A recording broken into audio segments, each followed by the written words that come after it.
안녕하세요. 옛이야기입니다. 오늘도 와주셔서 감사합니다. 옛이야기 채널은 사연 읽어주는 남녀 채널에서 지금은 삭제되어 들을 수 없는 21년도에 소개해드린 사연 중 베스트 사연만 뽑아 다시 읽어드리는 채널입니다. 구독과 좋아요 부탁드리며 오늘의 사연 바로 시작하겠습니다.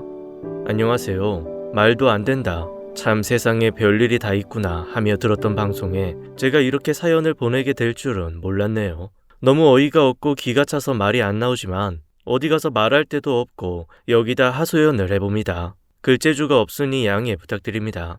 저는 올해 50살이 된 중년 남성입니다. 아버지께 물려받은 사업체로 35이라는 젊은 나이에 회사 대표가 되었죠. 허우대 멀쩡한 건장한 남자가 결혼을 안 하고 있으니 여기저기에서 선자리가 많이 들어왔어요. 그러나 저는 어릴 적 잘못 잡힌 이성관으로 여자를 믿지 못했습니다. 그 얘기를 하자면 저의 중학교 2학년 시절로 돌아가야 합니다. 저는 중학교 2학년 때 사고로 아버지께서 돌아가시고 어머니와 저 이렇게 둘이서 살았습니다. 아버지께서는 전기 사업을 크게 하셨는데 그 덕분에 저는 아주 유복하게 자랐어요. 그때 당시 한 달에 한 번 백화점 가는 날이 정해져 있었고 그날엔 항상 제가 좋아했던 돈가스를 먹고 온 기억이 납니다. 그러나 아버지가 돌아가시고 어린 제가 사업체를 물려받을 수 없었기에 결국 회사는 아버지 밑에서 일하시던 작은 아버지께서 운영하게 되었죠.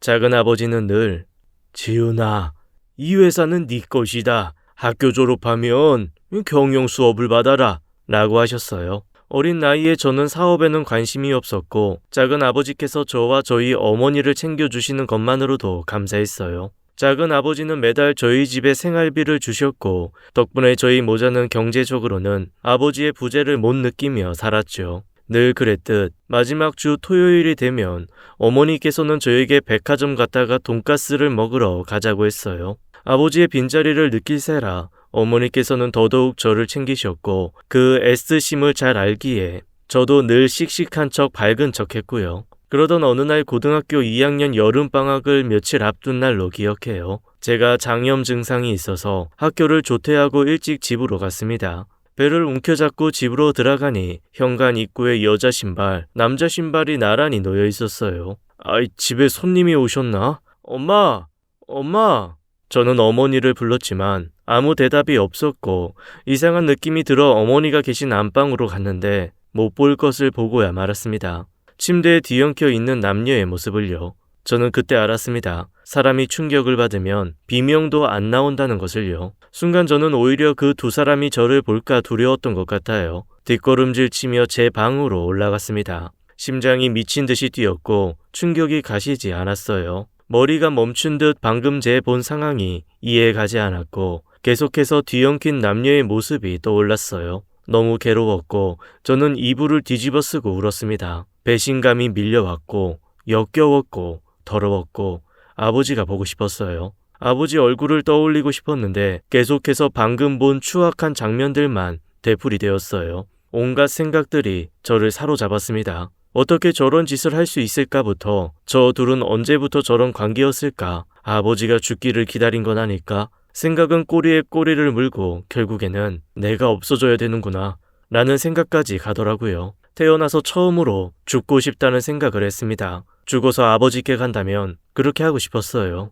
어떻게 죽지? 그러나 겨우 18이었던 저는 막상 죽는 것도 무서웠고 내가 그 광경을 보았다는 사실을 어머니가 알게 되는 것도 무서웠어요. 그렇게 저의 긴 방황이 시작되었어요. 나쁜 친구들과 어울렸고 담배를 배웠고 오토바이를 훔쳤습니다. 늘 상위권에 있던 제 성적은 곤두박질 쳤죠. 아무것도 모르는 어머니는 제가 단순한 사춘기인 줄만 아셨어요. 매일 눈물로 저를 달래도 보고 잡고 애원도 하셨지만 저는 어머니의 얼굴을 볼 때마다 그날의 그 장면이 생각나서 견딜 수가 없었어요. 어머니가 말씀하셨는지 아무것도 모르는 작은아버지는 저를 찾아와 요즘 왜 그러냐고 힘든 것이 있냐고 말해보라고 했어요. 옆에서 어머니는 우셨고 우시는 어머니 뒤로 벽면 액자에 아버지와 찍은 가족 사진이 보이는 순간 저는 자리를 박차고 일어나 집 밖으로 뛰쳐나갔습니다. 작은 아버지께서 따라 나오셨죠. 그날 저는 처음으로 작은 아버지께 술을 배웠어요. 술 때문이었는지 작은 아버지가 마치 돌아가신 아버지 같아서였는지 저는 한참을 울었습니다. 그리고 작은 아버지께 제가 본 광경을 이야기했어요. 한참을 들으시고 작은 아버지께서는 지훈아, 너희 아버지가 돌아가신 지 벌써 3년이 되었구나. 참 좋으신 분이었어. 그렇지? 너희 엄마도 참 좋으신 분이시지. 너희 아버지가 막노동부터 시작해서 지금 이렇게 큰 전기 사업을 하기까지 너희 엄마가 아니었다면 아마 불가능했을 거다. 아버지 돌아가셨을 때 너희 엄마 나이가 겨우 43살이었는데 아버지가 그렇게 갑자기 떠나고 얼마나 힘드셨겠니? 그리고 널 위해 얼마나 헌신하셨어. 이제 엄마도 기댈 곳이 필요하지 않겠냐? 지금은 네가 받아들이기 힘들 수 있지만 나중에 커서 생각해보면 충분히 이해할 수 있을 거다. 저는 여전히 받아들이기 힘들었고 아버지의 자리에 다른 누군가가 들어온다는 것도, 어머니의 옆자리에 아버지가 아닌 다른 남자가 들어온다는 것도 다 싫었죠. 지금 생각해보면 그때 참 어렸던 것 같아요. 그냥 정상적으로 어머니께서 만나는 사람이라고 소개를 해줬다면 달라졌을까요? 제가 그런 광경을 먼저 봤기 때문일까요? 세상에 믿을 사람은 없고 내가 가장 믿었던 어머니에 대한 배신감은 여성 혐오로까지 이어졌어요. 길거리에 지나가는 여자들을 볼 때면 어김없이 그때의 그 침대 위에서 뒹구는 모습이 떠올랐고 지나가는 여자들을 경멸의 눈으로 쳐다보게 되었습니다. 특히나 학교에서 여자 선생님들이 저에게 말을 걸거나 꾸중을 하실 때면 주체할 수 없는 화가 올라왔어요. 저는 정상적인 학교 생활을 할 수 없었고 결국 가장 중요한 시기인 고3 봄에 자퇴를 했습니다. 이런 저를 보고 어머니께서는 망연자실하셨고 저는 검정고시를 합격하자마자 하루라도 빨리 집에서 나오기 위해 제일 빨리 입대한다는 해병대에 지원하여 바로 군대에 갔어요.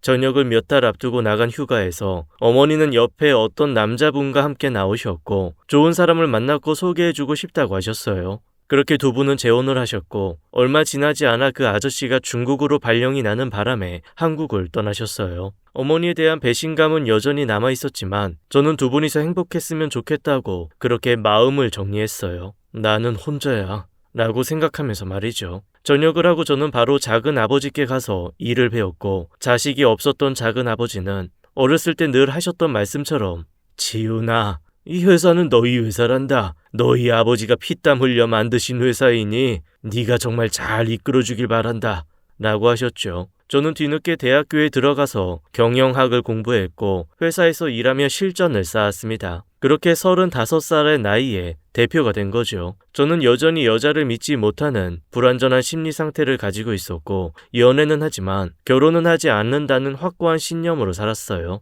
그리고 한 달에 한 번 심리 치료를 통해서 과거 어머니를 이해하게 되었고 그때의 내 모습으로 어머니가 얼마나 상처받았을까 또 헤아리게 되었어요. 많이 치유되었다고 생각하여 여자를 만나 연애도 했지만 결론적으로 저는 여전히 여제라는 존재를 믿지 못했어요. 저의 재력을 보고 다가오는 여자들도 있었고 진심으로 다가오는 여자들도 있었지만 그 누구와도 결혼을 하고 싶다는 생각이 들지는 않았어요. 회사 안에서도 저는 문 여성들의 관심이 대상이었고 그 중에 한 명은 저와 가장 가까이 일하는 저의 비서였어요. 퇴근할 때도 회식을 할 때도 흔히 말하는 추파를 적극적으로 던졌지만 저는 눈길도 주지 않았죠. 슬슬 부담스러워지고 불편해져서 해고해야겠다고 생각할 즈음 그 비서가 속도 위반으로 갑자기 결혼을 하게 되었다며 퇴사를 하게 되는 일이 생겼어요.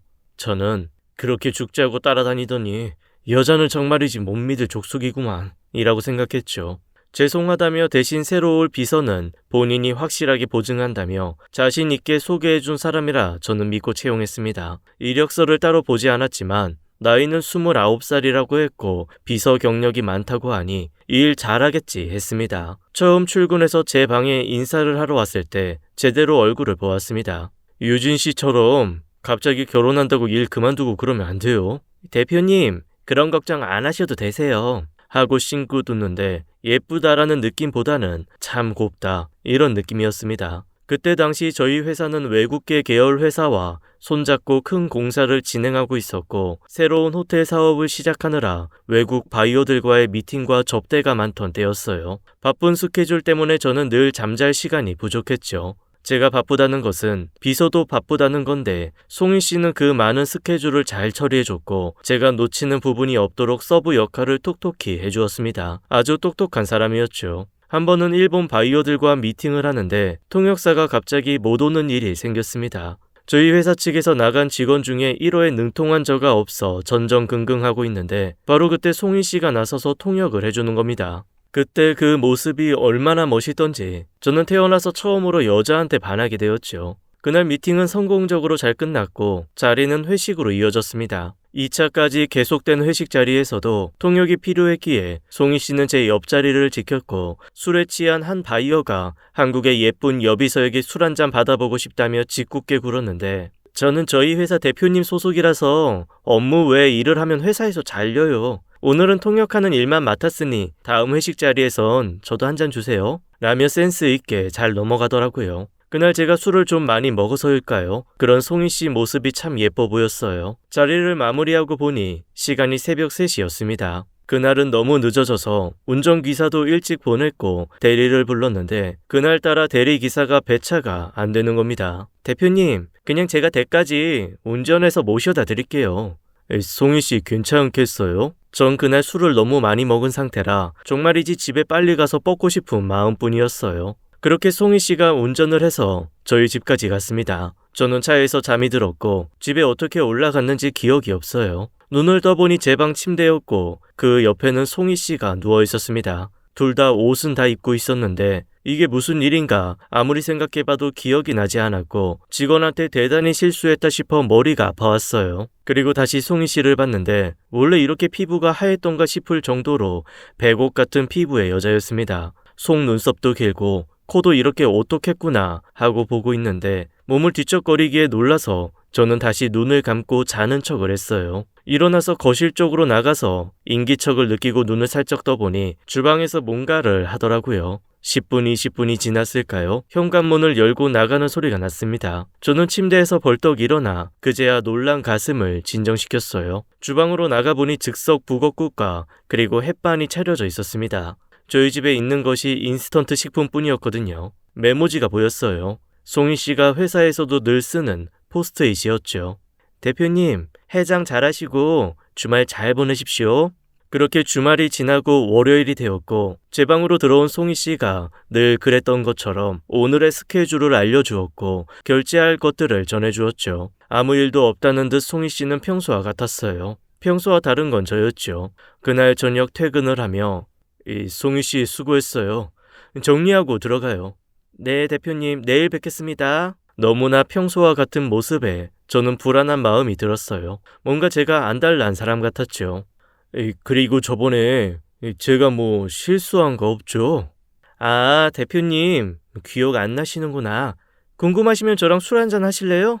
우리는 회사 근처에 있는 선술집으로 갔어요. 자리에 앉아 있는데 기억이 도통 나질 않으니 애꿎은 술잔만 비워댔어요. 송희 씨 말로는 그날 제가 술에 잔뜩 취해 제대로 걷지도 못하여 부축을 해서 집까지 올라갔다고 합니다. 저를 침대에 눕혀놓고 나가려고 하는데 엄마라며 제가 엄마를 불렀다고 하네요. 그날 저녁 1차에서 2차로 이동할 때 중국에 계시는 어머니에게 전화가 왔습니다.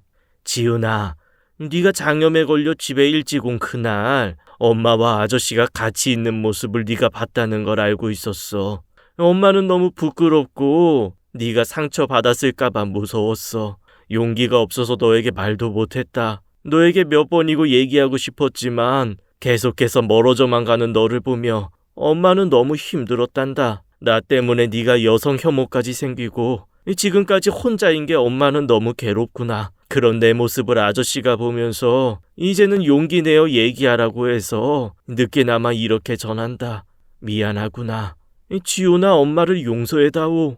저는 술 기운에 그 전화를 받고 울고 싶었는지도 모릅니다. 저는 그때 너무 무서웠고 용기가 없었어요. 죄송해요, 엄마 라고 말해주고 싶었습니다. 그러나 저는 결국 그 말을 전하지 못하고 전화를 끊었습니다. 그 일이 있어서일까요? 술에 취한 제가 송희 씨를 잡고 그리운 그 이름, 엄마를 불렀나 봅니다. 그날 저는 처음으로 송희 씨에게 지나온 내 삶을 이야기했고 누구에게도 말할 수 없었던 지난 내 상처를 이야기했어요. 송희 씨는 고개를 끄덕여가며 저의 이야기를 잘 들어주었어요. 내 모든 것을 처음으로 얘기한 여자였죠. 선술집의 분위기는 너무나 따뜻했고 좁은 테이블에 마주 앉아 이야기를 듣는 송희 씨의 얼굴은 촛불처럼 은은하고 빛나 보였어요. 사케잔을 들고 한 모금 마신 송이 씨는 자기가 살아온 이야기를 들려주었습니다. 저는 태어나자마자 버려졌어요. 고아원 앞에 라면 박스 안에 있었대요. 울지도 않고 얌전히요. 그날이 첫눈 오는 날이었는데 우리 원장님이 저 보자마자 눈처럼 너무 하얗고 예뻐서 눈꽃송이 같다고 제 이름을 송이라고 지으셨대요. 너무 예쁘죠? 저는 아무런 말도 할 수가 없었어요. 상처라고는 없을 것 같았던, 사랑만 받고 자랐을 것 같았던 송이 씨에게 이런 상처가 있는지 몰랐어요. 저는 살면서 늘 제가 피해자라고 생각하며 살았기 때문에 누군가를 위로할 줄도 몰랐고 나 이외의 다른 사람의 이야기에는 관심도 없이 살았어요. 송이 씨는 어떤 말을 해줄 줄 몰라 하는 저를 보며 싱긋 웃으면서 처음에는 나를 버린 부모를 원망도 하고 이런 내 운명을 자책도 했지만 그럴 만한 이유가 있었겠지. 내가 알 수 없는 그 사람만의 상황이 있었겠지. 그렇게 생각하고 주변을 돌아보니 제 주위에 나를 아끼고 사랑해주는 사람들이 많더라고요. 내 상처만 쳐다보고 사느라 종작 나를 사랑하는 사람들을 놓치고 있었던 거죠. 대표님도 대표님 상처만 보고 있지 마시고 주변을 한번 돌아보세요. 어머니께서 대표님을 많이 사랑하셨을 거예요. 어린아이처럼 눈물이 날 것 같았어요. 누군가에게 진심으로 위로받고 있었어요. 우리는 급속도로 가까워졌고 연애를 시작했습니다. 그녀는 저의 상처를 극복하게 해주었던 유일한 사람이었고 처음으로 결혼을 꿈꾸게 한 유일한 사람이었어요. 그녀와의 대화는 달콤했고 성격, 취미, 좋아하는 음식이며 노래 취향이며 너무나 비슷한 것들이 많았어요. 하루 24시간을 함께 하고 싶었죠. 그래서 저희는 연애 반년 만에 결혼을 했습니다. 모든 것이 행복했어요. 저는 아내가 일을 그만두고 집에서 쉬기를 권했지만 한시도 떨어져 있기 싫다며 계속 일을 하고 싶어 했어요. 낮에는 나만의 비서, 밤에는 나만의 아내가 되었습니다. 결혼 전에는 직원들 몰래 하는 데이트도 행복했고 짜릿했어요. 너무 행복한 나날들이었죠. 그러던 어느 날 아내가 말하기를 여보, 제 월급은 우리 고아원으로 보내주고 싶어요. 아이들이 많이 들어와서 재정이 힘든가 보더라고요. 당신 월급을 왜 거기 보내? 그건 당신 써. 고아원에는 내가 매달 따로 보낼게. 당신 월급하고 생활비는 당신한테 다 써. 어머, 정말요? 여보 너무 고마워요. 이렇게나 신경을 써줘서요. 아내는 아이처럼 너무 기뻐했고 저는 매달 500만 원을 고아원으로 보냈습니다. 그리고 고아원에 행사를 하거나 오래된 건물이라 보수 또는 공사할 때도 목돈이 필요할 때마다 기부금이라며 고아원으로 돈을 보내주었어요. 한 달에 한 번은 고아원으로 찾아가 봉사활동을 같이 하기도 했죠. 제가 가는 날이면 아내가 엄마라고 부르는 고아원 원장님이 버선발로 뛰어나와서 저를 반겨주었고 송이가 행복해서 너무 기쁘다며 눈물을 짓기도 했어요. 아내는 고아원을 함께 갈 때면 너무나 행복해했고 그곳에서 아이들과 함께 놀아주는 아내를 볼 때면 저런 천사가 어떻게 나한테 왔을까 웃음이 절로 나왔어요. 결혼 생활 1년이 지났을까요? 아내는 임신 준비를 하고 싶다고 했고 일을 그만두었어요. 1년 전에 시작했던 호텔 사업이 번창하여 저는 너무 바빴고 아내와 함께 일하고 싶었지만 일보다 우리 가정이 우선이었기에 흔쾌히 그러라고 했습니다. 아내는 임신에 좋은 요가를 배우고 요리 수업을 다니면서 시간을 보냈고 저는 그런 아내를 보는 것이 행복했어요. 회사에는 새로운 비서가 들어왔습니다. 그러던 어느 날 아내는 고아원의 원장님 생신이라며 오늘 저녁은 거기서 먹고 하룻밤 자고 가도 되냐고 했어요. 저는 그날 바이어들과 미팅이 있었고 그러라고 했습니다. 길어진 미팅이 끝나고 접대가 있어 늦은 시간까지 저는 술을 많이 먹게 되었어요. 집에 어떻게 갔는지 기억도 안 났습니다. 그런데 머리가 아파 괴로워하며 아침에 눈을 떴는데 제 침대 옆자리에는 새로운 비서가 누워 있었어요. 이게 무슨 일인가 도무지 생각이 나지 않았습니다. 머리가 깨어질 것 같았고 저는 비서를 깨웠습니다. 실오라기 하나 걸치지 않은 비서는 일어나서 저를 안았습니다. 저는 지금 이 상황이 이해되지도 믿어지지도 않았고 아무것도 정말 아무것도 기억이 나지 않았습니다. 김 비서가 지금 왜 여기 있지? 대표님, 지금 무슨 말씀이세요? 대표님이 어제 저랑 같이 있자고 덮치셨잖아요. 기억 하나도 안 나세요? 정말 하늘이 무너지는 줄 알았습니다. 새로운 비서를 단 한 번도 여자로 본 적이 없었고 저는 제 아내밖에 모르는 애처가였어요. 아무리 어제 술을 많이 먹었어도 이건 말도 안 되는 일이었죠. 저는 아내가 돌아올까 무서웠고 일단 이 상황을 해결해야 했어요.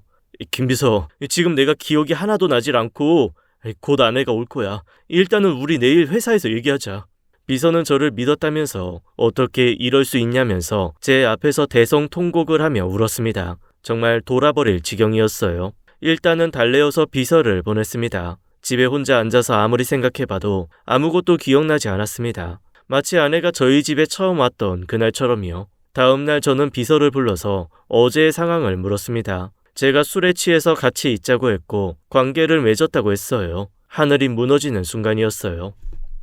김 비서 미안해요. 내가 정말 어제 일은 하나도 기억이 안 나. 김 비서도 알다시피 나는 유부남이고 내 아내를 사랑해.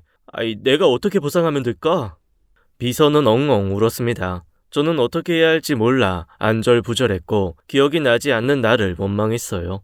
결국 합의금 5천만 원에 없었던 일로 하기로 했고 비서는 퇴사하는 걸로 정리를 했습니다. 의문이 드는 일이 많았지만 이 일이 커져서 아내가 알게 될까봐 저는 그냥 덮기로 했어요. 그 후로 저는 남자 비서를 채용했습니다. 그리고 시간이 흘러 얼마 뒤 한 통의 전화가 걸려왔습니다. 땡땡 경찰서입니다. 김지훈 씨 되시죠? 네, 그렇습니다만 무슨 일이죠? 2005년도부터 제일 고아원에 기부한 적 있으시죠? 이송희 씨라고 아시나요? 네, 제 아내입니다. 아내에게 무슨 일이 생긴 건가요? 기부금 횡령 관련해서 참고인 조사를 받으러 오셔야겠어요. 기부금 횡령이라뇨? 저는 무슨 말인가 싶었습니다. 저는 곧장 경찰서로 갔어요. 경찰서에는 아내와 고아원 원장님이 있었습니다. 아내는 저를 보고도 아무 말이 없었어요. 그리고 경찰로부터 충격적인 이야기를 듣게 되었죠. 제가 결혼하고 지금까지 고아원으로 보내준 기부금들이 개인적으로 사용되었다는 정황이 포착되어 고아원은 세무조사가 들어갔고 4사람의 개인 계좌로 모든 기부금들이 빠져나갔다고 하더군요. 저는 그 4사람의 이름을 듣고 기절할 수밖에 없었어요. 한 명은 원장이었고 한 명은 제 아내였고 한 명은 서유진, 저의 첫 번째 비서, 나머지 한 명은 김승희, 얼마 전 그만둔 비서였어요. 저는 어안이 벙벙해서 도대체 이게 무슨 일이냐고 물었습니다. 내용은 이러했어요. 아내와 그 2 비서들은 어릴 적 고아원에서 함께 자란 친구였어요. 어릴 때부터 그 셋은 우리가 이 환경에서 벗어나려면 돈 많은 남자를 만나서 결혼해야 한다며 돈 많은 남자를 만날 구실로 비서 일만 찾아다녔다고 합니다. 저희 첫 번째 비서가 저희 회사에 입사해서 저에게 접근했지만 제가 넘어가지 않았고 친구인 아내를 소개해 저를 유혹하라고 시킨 것이었습니다. 첫 번째 비서는 그동안 제 옆에서 저의 성향, 제가 좋아하는 음식, 좋아하는 취미 등 모든 알고 있는 것들을 아내에게 알려줬고 그 작전은 성공했던 거였죠. 저와 결혼해서 수많은 돈을 기부금의 명목으로 고아원으로 보내게 했고 그 돈은 모두 다시 그들의 주머니로 들어갔던 겁니다. 그것도 모자라서 마지막 비서를 입사시켜서 저와 하룻밤을 보내게 하고 5천만 원의 합의금을 받아 챙겼어요. 아니 관계를 했던 건지도 모르겠네요. 꽃뱀이 따로 없는 여자들이었어요. 정말 치가 떨리더군요. 경찰 말로는 이 여자들은 상습적인 꽃뱀들이었고 그동안 수차례 이런 일이 있었다고 합니다. 수면제를 먹여서 남자들을 모텔로 데리고 가서 합의금을 요구하는 수법이라고 하는데 정말 망치로 뒤통수를 맞는 기분이었습니다. 그제서야 모든 퍼즐이 맞춰졌어요. 아내가 처음 제 침대에 있던 날도 마지막 비서가 제 침대에 있던 날도 제가 왜 기억이 하나도 나지 않았던 것인지 말이에요. 배신감이 밀려왔고 다리가 후들거리고 손이 덜덜 떨려서 저는 자리에서 일어날 수도 없었어요. 잠시 후 첫 번째 비서, 마지막 비서가 경찰서로 들어왔고 저를 보고 흠칫 놀라더니 이내 뻔뻔한 표정을 하며 자리에 앉더군요. 저는 아내에게 따로 얘기를 하자고 했습니다. 나에게 왜 그랬냐고 묻고 싶었어요. 내가 당신을 얼마나 사랑했는데 내게 왜 그랬냐고. 아내는 무릎을 꿇고 울면서 잘못했다고 했어요. 당신을 사랑했던 것은 진심이었어요. 돈 때문에 접근한 건 맞지만 진심으로 당신을 사랑해요. 여보, 믿어주세요. 아니 그 여자는 경찰서 바닥에서 울면서 제게 매달렸어요. 저는 배신감에 그 여자를 세상에서 지워버리고 싶었습니다. 그 여자에게 일어나라고 했어요. 그리고 말했죠. 당신을 키운 저 여자는 당신이 눈꽃송이처럼 예쁘다고 했던가? 밟혀버린 눈은 시커멓고 더러워져서 쓰레기가 될 뿐이야. 기대해. 내가 어디까지 밟아줄지, 당신이 얼마나 더러워질지.